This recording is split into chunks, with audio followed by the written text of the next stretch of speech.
Καλώς ορίζω κοντά μου τον εκπρόσωπο τύπου της Νέας Δημοκρατίας, ο κύριος Γιώργος Κουμουτσάκος είναι εδώ. Καλώς ήρθατε. Καλώς σας βρίσκω. Καλημέρα, κύριε Μπουτσούκου. Υπό άλλες συνθήκες θα ξεκινούσα από την όλη ιστορία ανάμεσα σε εσάς και την κυρία Γεροβασίλη. Μετά τα όσα ακούσαμε και είδαμε εχθές, θα μου επιτρέψετε να ξεκινήσω από τις γενικότερες πολιτικές σταθερές που δημιουργήθηκαν εχθές, με τη Νέα Δημοκρατία να ζητά, διαστόματος μάλιστα του αρχηγού σας, σε επίσημο πια επίπεδο, την παραίτηση της κυβέρνησης προκειμένου να οδηγηθεί η χώρα σε εκλογές. Εγώ αυτό που θέλω να σας ρωτήσω είναι, εκτός από το ποιο είναι το σκεπτικό σας και το πλάνο σας, αν αντέχει η χώρα ακόμα μία εκλογική αναμέτρηση. Τόσο σύντομα. Κυρία Μπουσδούκου, στην συζήτηση αυτή που η κυβέρνηση, για την οποία η κυβέρνηση και ο κύριος Τσίπρας είχε προσπαθήσει να διαμορφώσει ένα κλίμα, και το είχε διαμορφώσει εν πολλής, μεγάλης έντασης, με τεράστιων αποκαλύψεων, 8 φάκελοι, 9 φάκελοι, 10 φάκελοι κτλ. Η Νέα Δημοκρατία προσήλθε με έναν φάκελο. Αυτός ο ένας φάκελος είναι ο φάκελος καταστροφής της χώρας. Τα άλλα είναι υποφάκελοι. Η μεγάλη σημασία και η μεγάλη σπουδαιότητα και η μεγάλη ευθύνη απέναντι στον ελληνικό λαό είναι τι θα γίνει με τη χώρα. Και σήμερα η εικόνα της χώρας είναι αυτή που περιέγραψε ο πρόεδρος της Νέας Δημοκρατίας προς το τέλος ομιλίας του, όταν κάλεσε τον κύριο Τσίπρα να δει από ψηλά ποια Ελλάδα κατασκεύασε και έφτιαξε μέσα σε 15 μήνες. Μια Ελλάδα με κλειστά σύνορα στο βορρά, με την ντροπή το όνειδος της Ιδωμένης, το όνειδος του Πειραιά, με εκατοντάδες ΜΚΟ να μην ξέρουμε, που δεν είναι καταγεγραμμένες, τι κάνουν στη χώρα μας, πώς λειτουργούν, γιατί λειτουργούν έτσι. Με χιλιάδες υπαλλήλους Ευρωπαίους που περιμένουμε για να βοηθήσουν την καταγραφή μεταναστών και προσφύγων, με Τούρκους αξιωματούχους, με το ΝΑΤΟ να επιτηρεί στα ανατολικά σύνορα της χώρας, στο Αιγαίο, με ύφεση, με ανεργία, με καμία προσδοκία, με μία ενεξελίξη διαπραγμάτευση και αβεβαίου τέλους, όπου ακούσαμε χθες ότι το κόστος θα ανέλθει, τα μέτρα που συζητώνται, στα 5 δις. Αντιλαμβάνεστε, και με θεσμούς που πλήττονται. Η εικόνα της χώρας είναι εικόνα τριτοκοσμικής χώρας. Αυτό ήταν ο μεγάλος φάκελος. Και από αυτόν τον φάκελο δεν πρέπει καμία πολιτική συζήτηση να εκφεύγει. Αυτό είναι το ζητούμενο της χώρας. Γι' αυτό και εχθές, και τώρα που τα φώτα σβήσανε και το σόου της διαπλοκής τελείωσε, αυτό που μένει ποιο είναι μια δεινή πολιτική ήττα του κυρίου Τσίπρα. Και δεν το λέω επειδή είμαι εκπρόσωπος αξιωματικής αντιπολίτευσης. Το αισθάνθηκα ως βουλευτής αλλά και ως πολίτης. Διότι απέναντι στους υποφακέλους, στις μικρές περιπτώσεις, η συζήτηση τελικά από τον αρχηγό της αξιωματικής αντιπολίτευσης έγινε για τη μεγάλη πορεία της χώρας. Είναι οι εκλογές, θα σας απαντήσω στην ερώτησή σας ευθέως. Είναι οι εκλογές η λύση τώρα? Με μεγάλη υπευθυνότητα, εδώ και μήνες, τοποθετούμεθα ως αντιπολίτευση σε συγκεκριμένα θέματα, άλλοτε με νηφαλιότητα, άλλοτε με ένταση, όπως επιβάλλει ο πολιτικός διάλογος. Αλλά όταν βλέπεις τη χώρα σου σε αυτό, κάνεις έναν υπολογισμό, γιατί ξέρετε, είσαι υπεύθυνος και στην ιστορία. Άρα εχθές αυτό ήταν αποτέλεσμα ανυμφαλιότητας ή έντασης? Είναι υπόλογος ο κάθε πολιτικός υπεύθυνος απέναντι και στην ιστορία. Όταν η χώρα παρουσιάζει εικόνα κατάρρευσης, δεν μπορεί να εμφανίζεσαι ότι εσύ κάπως περιμένεις να λύσει άλλος τα προβλήματα, μην τυχόν και τα πάρεις εσύ. Στάση ευθύνης λοιπόν ήταν εχθές. Δύσκολη απόφαση, υπόθηκε. Το κόστος παραμονής της κυβέρνησης κάθε μέρα είναι πολύ μεγαλύτερο από το κόστος πιθανών εκλογών. Κύριε Κουμουτσάκο, και πάση περιπτώσει να σας πω σε ποιον τον προτείναμε. Σε κάποιον που έχει κάνει 4 φορές εκλογές. Ορίστε. Είστε έτοιμοι ως Νέα Δημοκρατία μετά και τα όσα έχετε περάσει? Δεν ξέρουμε αν έχετε ξεπεράσει να οδηγήσετε τη χώρα σε εκλογές, πόσο δε μάλλον να αναλάβετε και τη διακυβέρνησή της. Είμαστε απολύτως έτοιμοι. Και όπου ο χρόνος, επειδή είναι μικρός, δεν βοήθησε σε κάθε πτυχή να είμαστε έτοιμοι, ένα σας λέω. Ότι οπωσδήποτε θα είναι η Νέα Δημοκρατία μια πολύ καλύτερη, αποτελεσματικότερη, σοβαρότερη, πιο υπεύθυνη, μια κυβέρνηση στην οποία ο κόσμος μπορεί να προσβλέπει για να στηριχθεί και να ξέρει ότι η επόμενη μέρα θα είναι όπως περίπου έχει προδιαγράψει η προηγούμενη. Όχι αυτή η αδυναμία πρόγνωσης, αδυναμία σχεδιασμού προσωπικής ζωής, επιχειρηματικής ζωής, οικονομικής ζωής, με έναν οριμαγδό καταστάσεων απρόβλεπτων και τελικά διαβρωτικών για κάθε προοπτική της χώρας, των πολιτών, των οικογενειών τους και των επιχειρήσεών τους. Πάντως, είμαστε έτοιμοι, κυρία Μπουσδούκου. Εχθές, σε μια προσπάθεια η κάθε πλευρά το κάθε κόμμα από τη δική του πλευρά να ανοίξει αυτό το φάκελο, άλλοι κρατώντας, όπως είπατε εσείς, υποφακέλους, άλλοι όπως εσείς έναν φάκελο. Δεν ακούσαμε ακριβώς αυτό που περιμέναμε να ακούσουμε. Αντιθέτως, ακούσαμε διάφορα γνωστά ονόματα να πηγαίνω-έρχονται. Και όταν λέω να πηγαίνω-έρχονται, ας μου επιτραπεί αυτή η έκφραση, ως συνεργάτες του ενός, ως συνεργάτες του άλλου, ως διαπλεκόμενες σχέσεις που έχει ο ένας αρχηγός ή που έχει ο άλλος αρχηγός. Αυτό ξεκαθαρίζει τα πράγματα ή απλά τα μπλέκει περισσότερο για να μην μπορεί κάποιος να τα ξεμπλέξει και να τα ξεδιαλύνει? Είναι αλήθεια, κυρία Μπουσδούκου, και πρέπει να το παραδεχτούμε, γιατί οι πολίτες το είδαν. Και πάντως είναι και η προσωπική μου εκτίμηση και το προσωπικό μου, αν θέλετε, η προσωπική μου θεώρηση για την πολιτική ζωή της χώρας. Ότι υπήρξαν εχθές στιγμές στην συζήτηση των δύο του κυρίου Τσίπρα και του αρχηγού της αξιωματικής αντιπολίτευσης, υπήρξαν στιγμές περιπτωσιολογίας που δεν βοηθούν τη μεγάλη συζήτηση. Αλλά ευθύνη γι' αυτό, για την περιπτωσιολογία, για το μικρό έναντι του μεγάλου, την αποκλειστική ευθύνη την έχει ο κύριος Τσίπρας. Ναι, αλλά και από τη δική σας πλευρά, από τον Κυριάκο Μητσοτάκη, ακούσαμε ονόματα συνεργατών. Έχουμε πει, κοιτάξτε, της κυβέρνησης. Η ευγένεια, η αξιοπρέπεια, η μετριοπάθεια δεν μπορεί να εκλαμβάνεται ως αδυναμία. Όταν προκαλείς, απαντάς. Μιλήσατε για συνεργάτες. Ποιος μίλησε πρώτος για συνεργάτες στενούς της Νέας Δημοκρατίας, για ανθρώπους που έχουν σχέση με το υπό εξέταση κύκλωμα εκβιαστών, δημοσιογράφων κτλ? Ο κύριος Τσίπρας.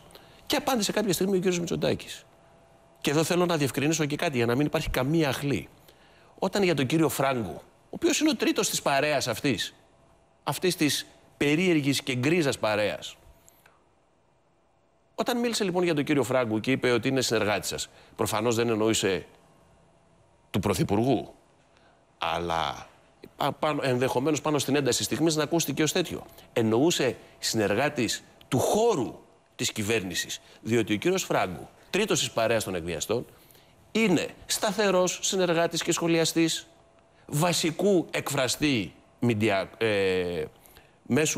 μέσω κοινωνικής δικτύωσης που ανήκει στο ΣΥΡΙΖΑ. Δεν χρειάζεται να ονοματίσω, δεν μου αρέσει αυτή η συζήτηση και αυτός ο τρόπος δημοσίου διαλόγου. Αλλά δεν μπορεί όλοι ξαφνικά να εμφανίζονται άμομοι, άσπηλοι και πάντα απέναντι να είναι οι προβληματικοί, όταν πολύ καλά ξέρουμε, όλοι ξέρουμε, μια μικρή χώρα. Και αυτό, εν πάση περιπτώσει, πρέπει να το δούμε κάποια στιγμή. Δεν μπορεί να συζητάμε σε αυτούς τους όρους. Όταν και ήδη γνωρίζουν ότι ο κύριος Φράγκο έχει φωτογραφηθεί με τον κύριο Τσίπρα με άλλα στελέχη, χωρίς αυτό να σημαίνει τίποτα. Αλλά αυτό το οποίο το αποτρέπουν και το θεωρούν μικρό, δεν μπορεί για άλλες περιπτώσεις να το θεωρούν μεγάλο. Θα πάμε σε ένα διαφημιστικό διάλειμμα και αμέσως μετά θα επιμείνω λίγο ακόμα. Βεβαίως, βεβαίως. Εδώ είμαι για να απαντήσω όσο μπορώ περισσότερο στα ερωτήματά σας. Και σε αυτό που ακούστηκε χθες από τον Κυριάκο Μητσοτάκη. Διότι αν ανατρέξουμε στο πρόσφατο παρελθόν, έχετε δηλώσει ότι όσο και να θέλετε δεν μπορείτε να προκαλέσετε εκλογές. Οπότε αυτό που θέλω να σας ρωτήσω είναι μήπως ήταν χθες μια τοποθέτηση περισσότερο εντυπωσιασμού και εκ του ασφαλούς εν τέλει, κύριε Κουμουτσάκο, και βεβαίως να ανοίξουμε και τον φάκελο Κουμουτσάκος Γεροβασίλη. Να δούμε τελικά εκεί τι παραστατικά θα βρούμε. Πάμε σε διαφημίσεις. Δεν θα βρείτε κανένα παραστατικό εκεί. Μόνο ψήφια. Επιστρέφουμε στη συζήτησή μας με τον κύριο Κουμουτσάκο που είναι σήμερα κοντά μας και επαναλαμβάνω το ερώτημά μου, κύριε Κουμουτσάκο, περί εκλογών. Θέλω να θυμίσω ότι είχατε δηλώσει ότι όσο και να θέλουμε ή μπορεί και να θέλουμε, δεν μπορούμε όμως να προκαλέσουμε εκλογές. Άρα, διατυπώνω διαφορετικά. Μήπως εχθές η προτροπή του Κυριάκου Μητσοτάκη να παραιτηθεί η κυβέρνηση ΣΥΡΙΖΑ-ΑΝΕΛ και να οδηγηθεί η χώρα σε εκλογές έγινε για επικοινωνιακούς λόγους και έγινε και λίγο εκ του ασφαλούς? Όχι, κύριε Μπουσδούκου, έγινε με όρους ευθύνης. Πράγματι έχει υποθεί και ορθώς ότι οι αξιωματικές αντιπολιτεύσεις δεν μπορούν να επιβάλλουν εκλογές σε μια κυβέρνηση που δεν θέλει. Και μάλιστα μια κυβέρνηση, μια ομάδα εξουσίας ουσιαστικά, μια παρέα εξουσίας που είναι γατζωμένη σε αυτή την καρέκλα της εξουσίας. Και δεν πρόκειται να παραιτηθεί ποτέ. Αυτό όμως τι σημαίνει? Αυτό σημαίνει ότι όταν έχεις μια ραγδαία κατάρρευση της χώρας σου, διότι αν το είπαμε πριν 2 μήνες, κανείς δεν μπορούσε να φανταστεί την ραγδαία, τη δραματική κατηφόρα της χώρας συνολικά σε όλα τα επίπεδα. Στην οικονομία, στους θεσμούς, στο προσφυγικό, παντού. Όταν λοιπόν είσαι αντιμέτωπος με μια τέτοια κατάσταση, μπορείς απέναντι και στην ιστορία, στις ευθύνες σου, αλλά και στο λαό, να εμφανίζεσαι ότι ενώ το σπίτι καταραίει, περιμένεις να καταρρεύσει στα χέρια του άλλου. Αυτή δεν είναι μια στάση ευθύνης. Οφείλαμε χθες, όταν η χώρα, οι πολίτες, οι οικογένειες βιώνουν την κατάσταση που βιώνουν, να προσφύγουμε στο έσχατο μέσον που έχει μια αντιπολίτευση. Να πει σε μια κυβέρνηση που αποδεδειγμένα στα δικά μας μάτια, αλλά και στη συντριπτική πλειοψηφία του ελληνικού λαού, οδηγεί τη χώρα σε καταστροφή. Φύγετε. Δεν μπορείτε να κυβερνήσετε. Αυτό είπαμε. Τώρα, η αντοχή ή, αν θέλετε, η πολιτική, αν μου επιτρέπετε την έκφραση, αναισθησία, ότι μπροστά στην κατάρρευση αυτή εμείς θα μείνουμε γατζωμένοι στις καρέκλες, κρατήσει την κυβέρνηση αυτή για λίγο ακόμα. Γιατί δεν μπορεί να μακροημερεύσει αυτή η κατάσταση. Στις θέσεις εξουσίας την οδηγεί στο να τα αρνηθεί, αναλαμβάνει και την ευθύνη του αδιεξόδου στον οποίο φέρνει τη χώρα. Και στο κάτω-κάτω της γραφής, κυρία Μπουσδούκου, σε ποιον το είπαμε? Το είπαμε σε έναν πρωθυπουργό, σε έναν πολιτικό, ο οποίος έχει οδηγήσει αχρίαστα τη χώρα σε 4 εκλογές σε 15 μήνες. Και πότε? Και ξέρετε, δεν ισχύει και το επιχείρημα που πήγαν χθες κάποιοι να ψελίσουν ότι τώρα που έχουμε, λέει, την αξιολόγηση, ζητάτε εκλογές. Τι έγινε με την κυβέρνηση την προηγούμενη? Δεν ήταν πάνω, θα έλεγα, στο πιο κρίσιμο σημείο, στο σημείο του κλεισίματος τότε της αξιολόγησης? Ούτε τότε έκλεινε η αξιολόγηση. Είχε τραβήξει αρκετούς μήνες. Πράγματι, αλλά ήταν σε ένα στάδιο οριακό για να κλείσει. Και τότε, αν έκλεινε αξιολόγηση, ουσιαστικά θα ήταν ο προθάλαμος εξόδου της χώρας από την κρίση. Μάλιστα. Λοιπόν, εμείς ζητάμε εκλογές γιατί πιστεύουμε ότι σε αυτές τις συνθήκες που βρίσκεται η χώρα είναι καθήκον μας και πολιτική μας ευθύνη να δείξουμε στον ελληνικό λαό ότι δεν πάει άλλο. Από εκεί και πέρα, τι θα κάνει η κυβέρνηση, είναι δικό της θέμα. Να ανοίξουμε, όπως χαρακτήρισα και πριν, φάκελο την όλη. Αυτός δεν είναι καν υποφάκελος. Την όλη ιστορία ανάμεσα σε εσάς και την κυρία Γεροβασίλη έχει ξεκινήσει από πάρα πολύ νωρίς. Με το αν πειραχτήκατε από δηλώσεις που είχαν γίνει στο Προεδρικό Μέγαρο, αν είχε γίνει, αν θυμάμαι καλά, μεταξύ σας. Μετά είχε ακολουθήσει μια φωτογραφία για να μας πείσετε ότι όλα είναι καλά και τώρα έχουμε φτάσει σε μηνυτήριες αγωγές. Η πολιτική ζωή της χώρας ούτε μπορεί να ασχολείται, ούτε να δίνει βαρύτητα σε κάτι το οποίο δεν είναι τόσο σοβαρό, μέχρι που έγινε πάρα πολύ σοβαρό. Τι άλλαξε δηλαδή? Θα σας πω. Στο Προεδρικό Μέγαρο τότε η κυρία Γεροβασίλη είχε κάνει ένα τόπιμα. Την ώρα που σε κλειστές πόρτες μιλούσαν οι πολιτικοί αρχικοί, έκανε παράλληλα ενημέρωση μπροστά σε όλα τα κόμματα. Ενημέρωση στους δημοσιογράφους. Θεώρησα, και ορθώς το πιστεύω, είμαι πεπισμένος γι' αυτό, ότι δεν μπορεί να γίνεται αυτό. Δεν μπορεί να υπάρχει παράλληλη ενημέρωση την ώρα που μιλάνε οι πολιτικοί αρχικοί και είπα, παρακαλώ, μην το ξανακάνετε. Αυτό τελείωσε. Δεν ήταν κάτι τόσο σημαντικό. Μετά η κυρία Γεροβασίλη ευγενικά μου είπε στην άλλη συζήτηση, μην νομίζουν ότι είμαστε τσακωμένοι. Αλλά αυτά είναι παραπολιτική. Πάμε τώρα στη σκληρή πολιτική ουσία του ζητήματος. Που προφανώς δεν είναι προσωπικό. Είναι πολιτικό, αλλά και που αγγίζει τη στάση μιας κυβέρνησης δια της εκπροσώπου της απέναντι στους πολιτικούς της αντιπάλους. Τότε γίνεται βαριά πολιτικό και προσωπικό. Δημοσιεύθηκαν κακώς αποσπάσματα μιας συνομιλίας εμού, δηλαδή του εκπροσώπου τύπου του Κόμματος Αξιωματικής Αντιπολίτευσης, με έναν δημοσιογράφο. Σε χρόνο ανύποπτο, με κανένα μεπτό περιεχόμενο, ούτε καν μία λέξη, ούτε ένα κόμμα μεπτό, και παντελώς άσχετο με την υπόθεση που απασχολεί τη δικαιοσύνη για την παρέα, αυτή την γκρίζα παρέα των δημοσιογράφων. Εν γνώση τους λοιπόν, ότι δεν υπήρχε τίποτα μεμπτό και όλα ήταν άσχετα, κατασκευάστηκε και ουδέν μέσον ενημέρωσης έδωσε το παραμικρό ενδιαφέρον ή σοβαρότητα σε αυτό, γιατί δεν υπήρχε και τίποτα. Εμφανίζεται η κυρία Γεροβασίλη και κάνει μια δήλωση, η οποία ανέμενε στο επίπεδο το πολιτικό. Κύριε Κουμουζάκου, πείτε μας τι κάνει το κόμμα σας. Θα υπήρχε μια απάντηση πολιτική. Όμως η κυρία Γεροβασίλη, που δεν ξέρω αν το έκανε η ίδια ή της το επέβαλαν θερμοκέφαλοι προπαγανδιστές, όπως παραδείγματος χάρη ο κ. Χριστοφορίδης, ενδεχομένως ο κ. Καρανίκας, που κατοικοεδρεύουν στο Μέγαρο Μαξίμου. Μήπως έγραψαν εκείνοι δεν μπορώ να ξέρω. Το κείμενό της. Εγώ της δίνω και μία μικρή, αν θέλετε, αμφιβολία ότι ήταν απολύτως δικό της κείμενο. Διότι πραγματικά με εκπλήσει ένας άνθρωπος που τέλος πάντων μια συγκρότηση την έχει, να γράφει ένα τέτοιο κείμενο. Και κάνει μια ανακοίνωση στην οποία λέει, με βάση μία αποσπασματική συνομιλία καταγεγραμμένη για άσχετη υπόθεση με κανένα μεμπτό περιεχόμενο, ούτε κόμμα σας λέω, και γράφει μέσα να μας πει ο κύριος Κουμουτσάκος ποιες υπηρεσίες πλήρωνε σε αυτούς τους ανθρώπους για τον ίδιο και το κόμμα του. Κοιτάξτε, αυτή η πρόταση είναι απαράδεκτη. Όλοι έχουμε μια πορεία επαγγελματική και προσωπική και στο δημόσιο βίο και δεν θα ανεχθώ να αγγίξει οτιδήποτε τη δική μου επαγγελματική, προσωπική και δημόσια πορεία. Μάλιστα. Η κυρία Γεροβασίλη έχει μια ευκαιρία.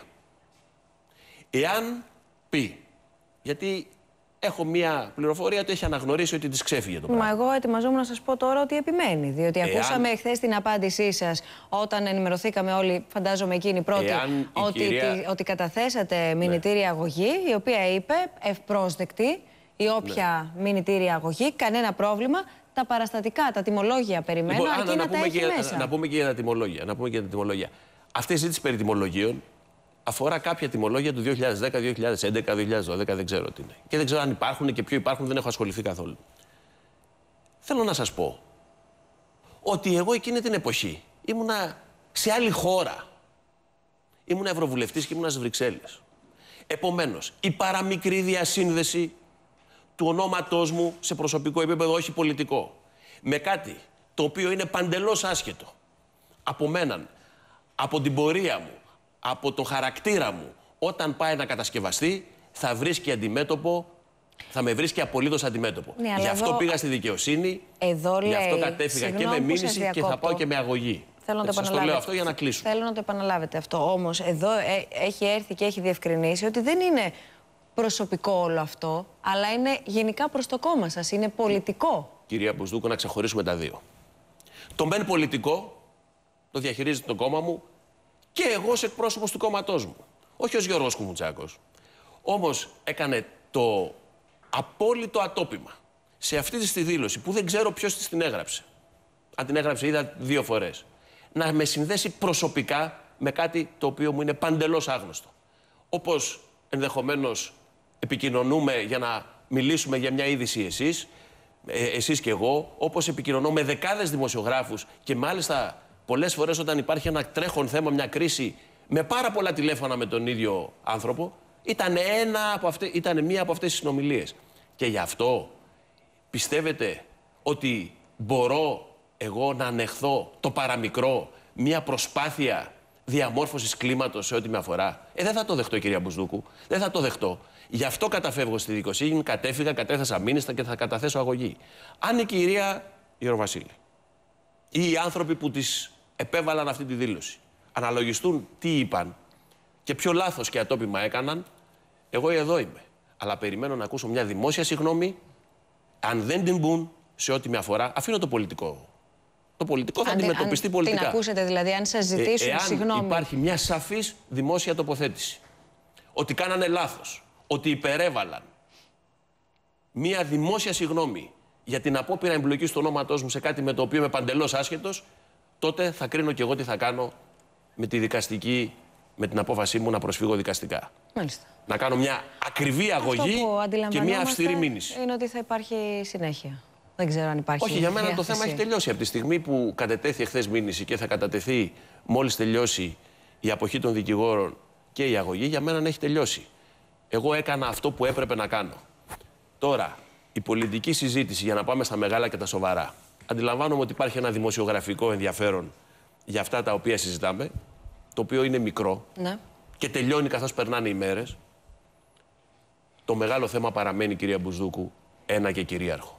Τι γίνεται με τη χώρα, ποια είναι η προοπτική της, ποια είναι η προοπτική των ανθρώπων της, των Ελλήνων, της πορείας του τόπου. Αυτό είναι το σημαντικό. Αυτό είναι το σημαντικό και ορισμένα πράγματα που τείνουν ορισμένοι να τα αντιμετωπίσουν ως παρανυχίδες, παραδείγματος χάρη το αν ένας υπουργός της κυβέρνησης ή περισσότεροι υπουργοί της κυβέρνησης ουσιαστικά με τις τοποθετήσεις τους αλλοιώνουν μια εθνική διαπραγματευτική θέση. Αυτό είναι το βασικό. Περνάει ως δεύτερο και γίνεται αιτία για απόλυτες γιγαντιαίες και θλιβερές όταν γίνονται μπροστά στο Πανελλήνιο κυβιστήσεις, δηλαδή κολοτούμπες. Αυτά είναι σοβαρά ζητήματα. Όταν ο Υπουργός Εθνικής Άμυνας τελικά μεταλλάσσεται μέσα σε μερικές μέρες, ενώ σηκώνει λάβαρα εθνικά, μετά τα ξεχνάει, αντιλαμβάνεστε ότι αυτά μπορεί να φαίνονται σαν παρονυχίδα, αλλά τελικά είναι και αυτά σοβαρά. Ναι, αλλά σας προτρέπει από την άλλη, άμα θέλετε να καταθέσετε εσείς πρόταση μορφής. Το σοβαρότερο όλο. Μα είναι δυνατόν. Ή αισθάνεται ότι έχει προσωπική ευθύνη και θίγεται προσωπικώς ή θίγεται πολιτικά, ή δεν έχει. Τι είναι αυτό, μεταφέρει τις ευαισθησίες του σε άλλους, ή τις έχει ή δεν τις έχει. Εγώ δεν μετέφερα πουθενά άλλου ευαισθησίες. Όταν τις έχω, τις αναλαμβάνω πλήρως. Λοιπόν, το μεγάλο λοιπόν θέμα είναι ο μεγάλος φάκελος με τον οποίο εχθές πήγε ο κύριος Μητσοτάκης στη Βουλή των Ελλήνων. Και ο μεγάλος φάκελος λέγεται καταστροφή της χώρας. Μάλιστα.